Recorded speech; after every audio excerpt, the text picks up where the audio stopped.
Hello guys, welcome back to our channel సినికాన్ అనమాట. నేనైతే ఈరోజు మార్కో మూవీ అయితే చూడడం జరిగింది. మూవీ ఎలా ఉందంటే చాలా బాగుంది.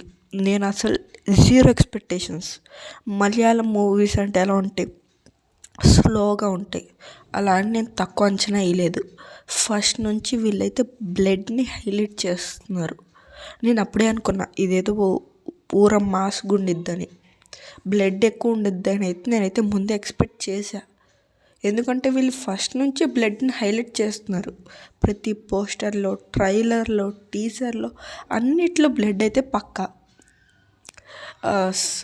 ప్రశాంత్ నీల్ మూవీస్లో బొగ్గు ఎలా అయితే ఉండిద్దో అలా అనమాట. ప్రతి దాంట్లో బ్లడ్ని హైలైట్ చేశారు. నేను అప్పుడే అనుకున్నా ఇదేదో పెద్దగానే ఉండిద్దని. నేను జీరో ఎక్స్పెక్టేషన్స్తో మూవీకి వెళ్ళాను. మూవీ అయితే చాలా బాగుంది. ప్రతి ఒక్కళ్ళు జీవించేశారనమాట. కరెక్ట్గా సూట్ అయ్యారు వాళ్ళ క్యారెక్టర్స్కి. బీజిఎం కూడా తోపు ఉందన్నమాట. ఈ మూవీకి మా రేటింగ్ వచ్చేసరికి 9/10.